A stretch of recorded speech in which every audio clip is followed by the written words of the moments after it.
지난 주일 부활주일에 여의도 순복음교회에서 한국교회 부활절 연합예배를 드렸습니다.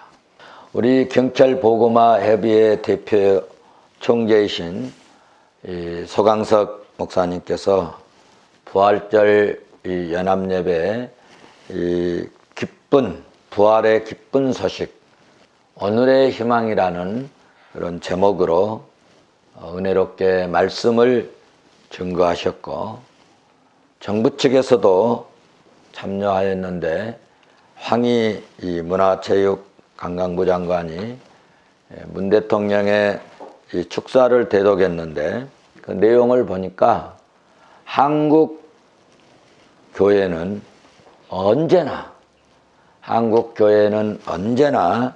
우리 사회에 빛과 소금이 됐고, 고난과 어두움을 이기는 예수님처럼 함께 회복되고 도약하는 승리의 길을 걸어왔다면서 기도와 헌신, 나눔의 봉사에 앞장서는 한국교회에 감사의 말씀을 전했습니다. 그것이 진실이기를 간절히 바랍니다. 이렇게 교회가 언제나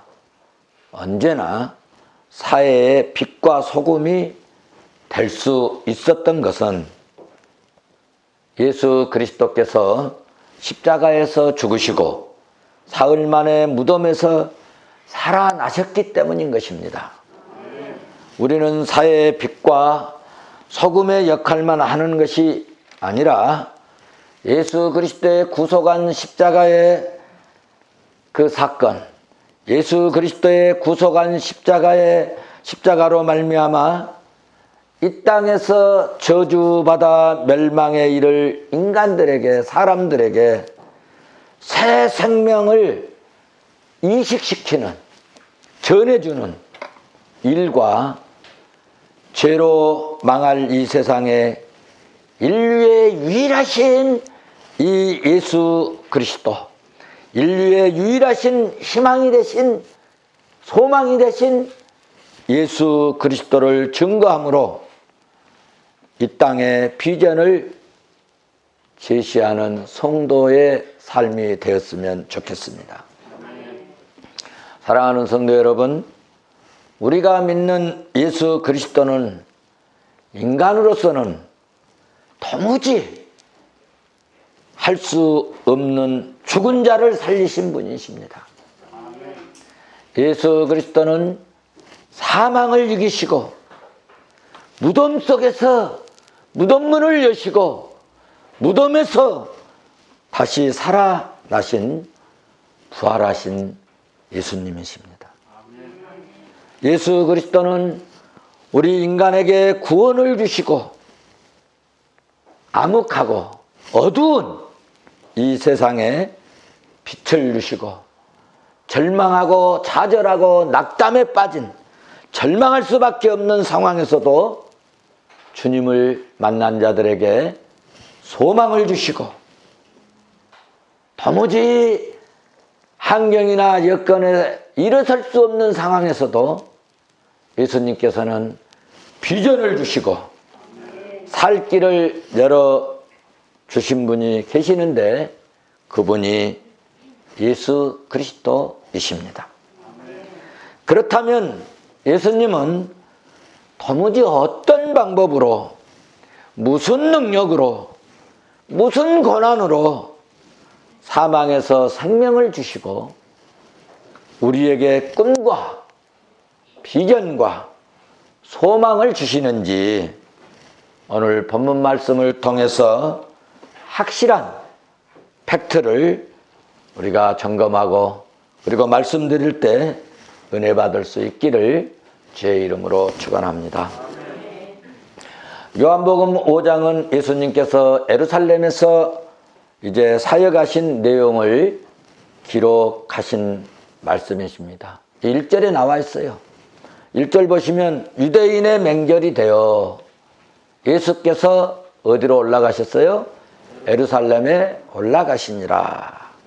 그러니까 요한복음 5장은 예수님께서 예루살렘으로 올라가셔서 사역하시는 그런 내용을 기록한 말씀입니다. 예수님께서는 유대 명절이 되어서 예루살렘으로 올라가셨습니다.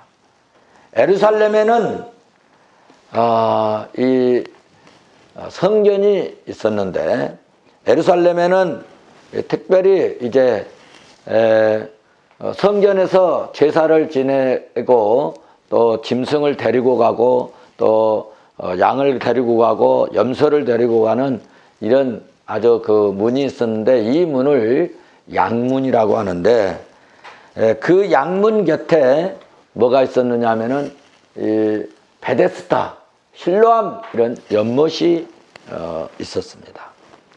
이 베데스다 이 연못은, 오늘 본문에 베데스다 이 연못은 계속 온천수가 나오는 것이 아니라 어쩌다가 한 번씩 온천수가 아마 밑에서 솟구쳐서 올라오는 거예요. 그래서 막 물이 이제 솟구치면, 밑에서 물이 막 올라오면 이 물이 어때요? 막 돌잖아요. 그래서 이 사람들은 천사가 와서 물을 한 번씩 돌린다, 그렇게 이야기를 해서 성경에는 그렇게 표현하고 있습니다. 그때 환자들이 물에 들어가면 여러 가지 이 질병에 좋은 이 온천수 이 성분 때문에 치료의 효과를 보기 때문에 거기에는 항상 어떤 사람들이 있냐 하면 많은 병자들이 모여들 수밖에 없습니다. 이 베데스다 연못에도 언제 그 물이 돌고 솟구칠지 모르니까 항상 그 주변에 많은 사람들이 모였는데, 특별히 오늘 예수님이 올라가셨을 때 거기에 5절을 보시면은 38년 된 병자가 있었다는 것입니다. 그리고 6절에 보시면은 예수님께 그 병자에게 물어봤어요. 너 뭐하러 왔니? 네 낫고자 하냐? 그러니까 아니 낫고자 하겠다고 얘기를 하지 않겠습니까?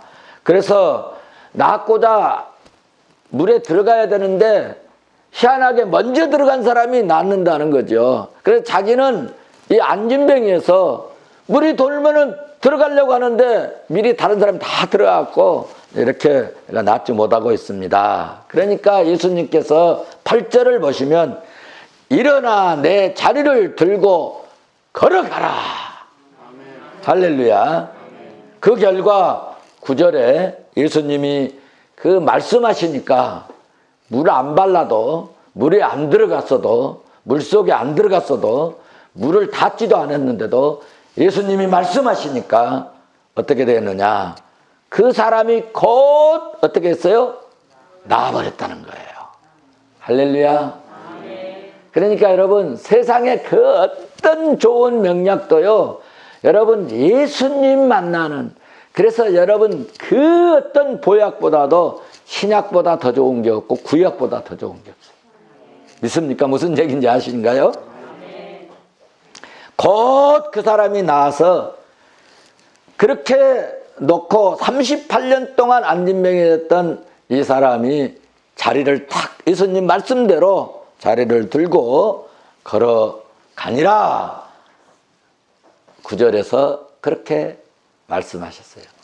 그런데 여기서 이제 예수님을 만나서 이 사람은 평생 소원이 어떻게 됐어요?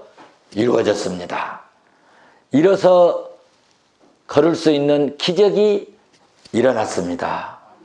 이 사람의 문제가 어떻게 됐어요? 해결됐어요. 이 사람의 고통이 어떻게 됐어요? 사라져버렸습니다. 이제는 우리 성도들도 오늘 예수님 만나고 여러분 문제가 해결되고 소원을 이루어질 수 있기를 주의 이름으로 축원합니다. 축원합니다.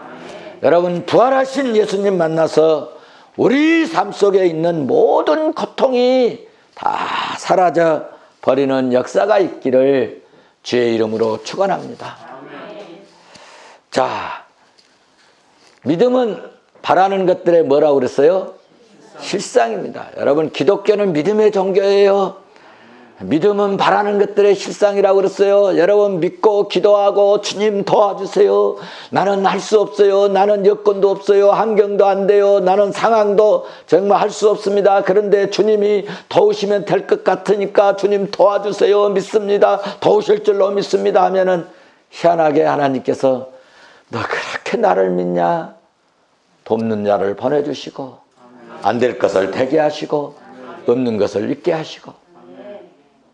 할렐루야. 이런 역사가 일어날 수 있기를 주의 이름으로 축원합니다. 그런데 성도 여러분, 문제가 하나 있습니다. 38년 된 병자가 고침받고 고통이 사라지고 소원이 이루어졌습니다. 얼마나 좋습니까? 동네 사람들이 다 박수 쳐주고 환영하고 잔치를 벌려야 되는 그런 상황인데 예수님께서 말씀으로 일어나 걸으라고 한때 자리를 들고 일어났으니 걸어갔으니 얼마나 귀한 일입니까? 여러분, 여기서 우리가 느낄 수 있는 것은 예수님은 무슨 권세가 있어요? 말씀의 권세가 있고 치료의 권세가 있고 병을 고쳐주시는 권세가 있는 능력의 주님이십니다. 예수님은 병을 치료하시는 하나님이신 줄로 믿습니다. 저도요, 죽을 뻔했잖아요. 그런데 주님이 치료해 주셨어요. 고쳐주셨어요. 할렐루야. 그런데 성도 여러분, 병 고친 그날이 안식일이었습니다. 그래서 유대인들은 이 일에 대해서 반감을 드러냈어요. 안식일에 일했다는 것입니다. 안식일에 자리 들고 걸어가게 했다는 것입니다. 그래서 유대인들은 참 아멘 할렐루야 감사합니다. 그래야 될 그런 사람들이 뒤에서 수근수근 거렸고, 아니 세상에 어떻게 율법을 어기고 안식일 날 자리를 들고 걸어가라고 하는가? 여러분 15절 보십시오. 15절 봐보세요. 같이 보실래요? 그 사람이 유대인들에게 가서 자기가 고친 이는 예수라 하니라. 16절 보시면 그러므로 안식일에 이러한 일을 행한다 하여 유대인들이 예수를 박해하게 된지라. 여러분, 38년 된 안진뱅이를 고쳐주신 그 이유 때문에 유대인들이 예수님을 박해하는 동기가 된 겁니다. 십자가에 못 박게 죽게 해라고 하는 동기가 된 겁니다. 언제 그랬다고요? 안식일 날 그랬다고. 안식일 날. 기가 막히죠? 용납할 수 없는 일이라고, 율법에 어긋났다고, 잘못된 일이라고 말하면서 이로 인해서 예수님을 공개적으로 핍박하기 시작했습니다. 15절, 16절은 그런 내용의 말씀입니다. 안식일에 이러한 일을 행한다 하여 유대인들이 예수님을 박해하게 된지라. 18절에서는 뭐라고 말씀하셨느냐? 예수를 아예 어떻게 하자고요? 죽여버리자. 죽이자. 안식일을 범할 뿐만 아니라 하나님을 자기 친아버지라 하여서 자기를 하나님과 동등하게 여긴다. 그러니 예수 죽여야 된다 하는 이야기입니다. 이렇게 해서 생겨난 예수님에 대한 유대인의 이 반목과 질신은 더욱더 심화되어 갔고, 결국은 예수 그리스도를 여러분 십자가에 못 박게 죽이게 하는 데까지 이르게 되었고, 예수님을 십자가에 못 박아 죽이라고 그토록 그들이 소리 지르고 데모했다는 이야기입니다. 그런데 예수 그리스도께서는 이 일로 인하여 하나님의 뜻을 이루는 기적을 이루었습니다. 인간의 구원을 여러분 성취하시는 여러분 하나님의 뜻을 완성해 드리는 기적으로 기회를 삼으셨습니다. 그런데 말이죠, 영안이 어두운 인간들, 이 사탄의 세력들은 이 주님의 사역을 방해했고 주의 일에 방해를 했고 반목하고 가로막고 그리하였습니다. 이런 일들은 예수님 시대에도 있었고 지금 우리 교회 안에도 있다는 점을 우리는 항상 기억해야 된다는 것입니다. 우리 교회 빼놓고 말이죠. 성도 여러분, 예수님께 안식일을 이렇게 안식일에 38년 된 병자를 고치셨는데 여러분, 예수님이 안식일을 몰랐겠습니까? 예수님이 율법을 모르셨겠어요? 저도 예배할 때 예배의 시작부터 끝까지 주님을 기쁘게 해드리고 또 성도들을 어떻게 하든지 은혜 받고 하나님의 축복을 받게 하기 위한 예배를 드리기 위하여 깊이 생각하고, 한때 우리가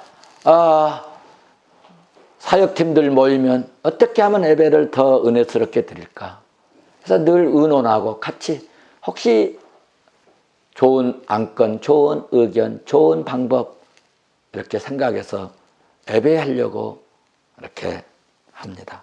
그런데 방법을 불평하고 때로는 비판하는 그런 사람이 있을 수도 있는데, 서광석 목사님 부활절 예배 정부 요원들과 드렸다고 또 비판하는 글을 막 쓰는, 막 올라오는 글을 보고 참 답답한 사람들이다. 말씀은 뭐 할 때 믿음이 생겨요? 믿음이 뭐 할 때 생겨요? 말씀을 들으다가 믿음이 생기는 거 아니겠어요? 대통령도 말씀 듣다가 은혜 받고 구원받으면 얼마나 좋겠습니까? 그런데 그런 분들이 있는 데서 예배 드렸다고, 그런 분들이 있는데 말씀 증거했다고, 아부했다고, 뭐 했다고, 뭐 돈 내놓고 설교했다고, 지는 못하고, 참 안타까운 사람들 많아요. 예수님 시대도 그랬고 구약 시대도 그랬고 지금 시대도 그럴 수 있다는 것입니다. 그래서 저는 이런 말씀을 보면서 혹시라도 제가 없을 때라도 우리 교회에 이런 사람이 혹시 있으면 여러분, 우리 목사님이 몰라서 그랬겠어? 애기 썩은 정신아 하고 발로 톡 차버려라 이거예요. 사탄아 물러가라, 이렇게 하라는 겁니다. 교훈이 되시기를 바랍니다. 우리는 오직 주님께 영광입니다.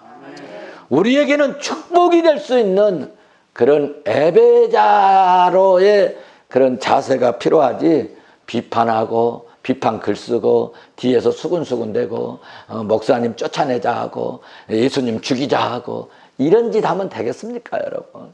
이런 사람들은 다 망한 거 아닙니까? 다 멸망했지 않습니까? 저주받았지 않습니까? 우리 성도들은 정말 말씀에 붙잡힌 종들이 되고 십자가가 주는 그 은혜를 힘입는 우리 성도들 되시기를 주의 이름으로 축원합니다. 두 번째, 오늘 핵심적으로 드릴 말씀은 예수님께서 생명과 심판을 주관하시는 심판장이라는 것입니다. 다 같이 오늘 본문 22절 말씀을 봐보시겠습니다. 아버지께서 아무도 심판하지 아니하시고 심판을 누구에게? 다 아들에게 맡기셨다. 할렐루야. 무슨 말씀이에요? 예수님께서는 하나님의 아들의 뜻대로 생명을 주셨고, 또한 아들로 하여금 아버지 대신, 성부 하나님 대신 사람들을 심판케 하셨다고 하는 사실입니다.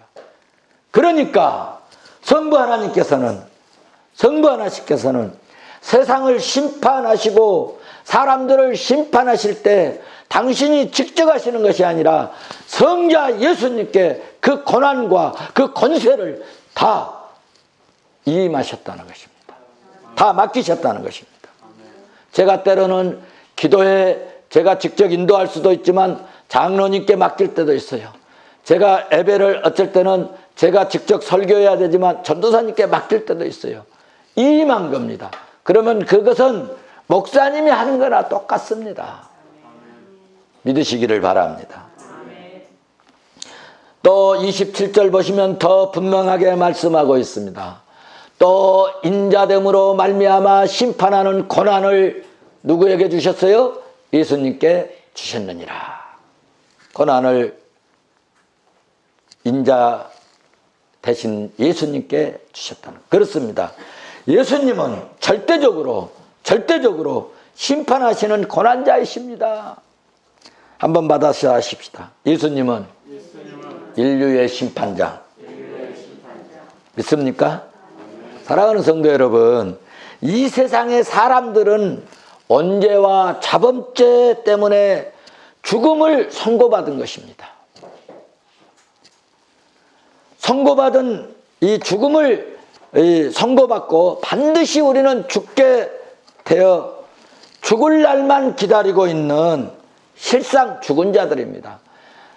법원에서 판사가 사형 언도를 내리면 그 사람은 실상은 언도만 아직 안 됐지,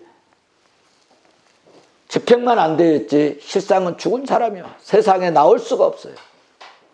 그와 마찬가지로 우리는 원죄와 자범죄로 인해서 사형 언도를 받은 사람이에요. 집행이 아직 안 돼 있어요. 그런데 여러분, 이렇게 죽을 날만 기다리고 있는 이런 실상의 죽은 자들인데, 여러분, 그런데 한 가지 기쁜 소식, 한 가지 특보가 있습니다. 그것은 사망을 선고받은 우리 인간들에게 죽음으로부터 구원의 특사가 하늘로부터 내려오셨는데 그분이 예수님이시라는 것입니다.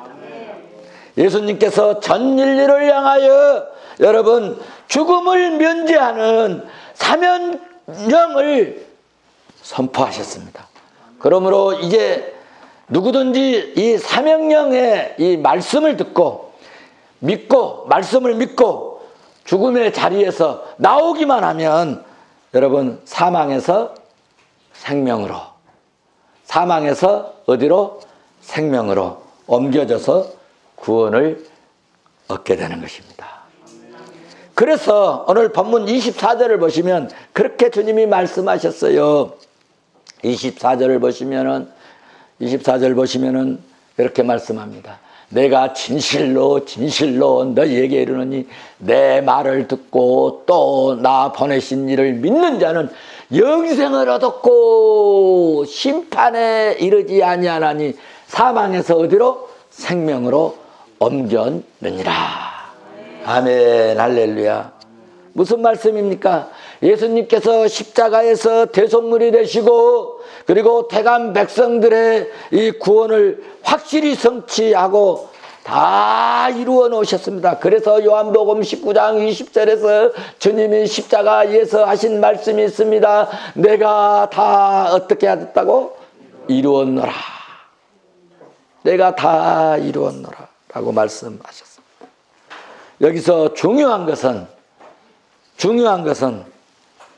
이 말씀을 다 이루었다 하신 이 말씀을 믿고 세상에서 죽음의 자리에서 예수 앞으로 나오면 여러분 사망이 아니라 생명의 사람이 되고 예수 앞에 나오면 영원히 사는, 천국에서 영원히 사는 이런 축복의 인생이 된다는 사실입니다. 이와 같이 사망의 자리에서 영원히 살 수 있도록 하신 이 권한, 이 생명을 주시는 이 권한이 여러분 누구에게 있는가 할 때 오늘 본문 22절 27절 근거에서 예수님께 권한이 있다고 주님이 말씀하시고 성경에 기록되어 있습니다. 사랑하는 성도 여러분, 이 말씀을 믿어서 구원받고 천국 백성 되시기를 주의 이름으로 축원합니다. 로마서 10장 10절에서 말씀합니다. 사람이 마음으로 믿어 의에 이르고 입으로 신하여 뭐에 이르느니라? 구원에 이르느니라. 어떻게 믿음이 생기냐? 하나님의 말씀을 들어야 됩니다. 말씀을 듣는 것이 그러므로 은혜이고 축복입니다. 그래서 로마서 10장 17절은 그렇게 말씀합니다. 그러므로 믿음은 들음에서 나며 들음은 그리스도의 말씀으로 말미암느니라. 그러므로 성도 여러분, 오늘 이렇게 우리가 하나님 앞에 나와서 하나님의 말씀을 듣는 것이 기가 막힌 축복이고 하나님의 은혜인 줄로 믿습니다. 믿습니까? 자, 말씀을 맺으면서 결정적으로 중요한 것 한 가지 알려드릴게요. 지금 이 세상이 흉흉합니다. 오늘 장로님 기도하실 때 뭐 전쟁이 뭐 우크라이나 또 러시아 전쟁이 있고 말이죠. 세상이 이렇게 악합니다. 사람들을 탱크로 쏴 죽입니다. 폭탄을 던집니다. 총을 갈깁니다. 기가 막힌 세상입니다. 어떻게 이렇게 인간이 악할 수 있을까요? 지금 그리고 말이죠. 코로나19로 온 세상이 이렇게 불안해 가고 있는 때 거기에다가 지구온난화 때문에 지금 심각한 상황이 지금 진행되고 있습니다. 그런데 성도 여러분, 한 가지 꼭 기억할 것이 있습니다. 아침에 해가 뜨면 하루 종일 평생 해가 떠 있는 게 아니잖아요. 어떻게 하다 보면 해가 또 칩니다. 마찬가지로 이 세상의 역사의 저녁이 온다는 것입니다. 역사의 밤이 온다는 것입니다. 마지막 날이 온다는 사실입니다. 그때 예수님께서 역사를 심판하시고 사람들을 심판하신다는 것입니다. 28절 그날에 죽은 자도 불신자도 다 같이 부활해서 예수님께 심판을 받게 되는데 예수 믿고 믿음으로 산 자는 무슨 부활로? 생명의 부활로. 예수 안 믿는 불신자들은 심판의 부활로 나오게 된다는 것입니다. 여러분 29절 다 같이 한번 보시고 올까요? 29절 같이 한번 보시겠습니다. 선한 일을 행한 자는 생명의 부활로, 악한 일을 행한 자는 심판의 부활로 나오리라. 선한 일이 뭐냐? 선한 일이 뭐냐? 구제해주고 도와주고 없는 사람 이렇게 좀 몇 푼 이렇게 도와주고, 이게 좋은 일이죠. 진짜 하나님 보시기에 선한 일은 뭐냐? 당신이 이 땅에 보내신 예수 그리스도를 믿는 일이 선한 일입니다. 이 일을 알게 하는 그 일이 선한 일입니다. 아세요? 성경이 성구 찾아서 설명하기가 시간이 가서 안 그런데 요약해서 제가 핵심을 말씀드리면 예수 믿게 하는 일이 선한 일이에요. 예수 믿게 하는 일이. 선한 일은 예수 그리스도를 믿고 말씀을 믿고 말씀 따라 순종하는 삶이 선한 일입니다. 악한 자는 예수 그리스도를 믿지 않고 말씀을 여러분 믿지 않고 불신하고 말씀에 불순종하는 것이 악한 일인 것입니다. 그러므로 우리는 예수 잘 믿읍시다. 예수 잘 믿고 선한 자 되시기를 바랍니다. 다시 한번 마지막으로 사랑하는 성도 여러분에게 부탁을 드리고 간절히 호소합니다. 우리 정말 결단해야 될 것이 있는데 우리는 믿음으로 하나님 말씀에 순종하고 믿음으로 선한 일 하다가 생명의 부활로 나오시는 영원히 천국 백성이 되는 그런 성도가 되시기를 주의 이름으로 축원합니다. 한번 받아 하십시다. 이거 받아 하시고 말씀을 맺습니다. 예수님은 모든 소원을 들어주시고 우리의 문제를 해결하시는 하나님이시다. 예수님은 구원을 주시는 하나님이시다. 예수님은 꿈과 비전을 이루시는 분이시다. 예수님은 사망 권세를 이기시는 부활하신 예수님이시다. 예수님은 심판 권한을 가지신 심판장이시다. 할렐루야. 그러므로 우리는 나는 평생 예수님과 동행하고 선한 삶 살겠노라 오늘 다짐하시고, 그래서 마지막 역사의 심판 날에 선한 하나님의 백성으로서 생명의 부활을 하셔서 천국에서 우리 영생 복락을 누리는 저와 여러분 되시기를 주의 이름으로 축원합니다. 믿음은 바라는 것들의 실상인 줄로 믿습니다.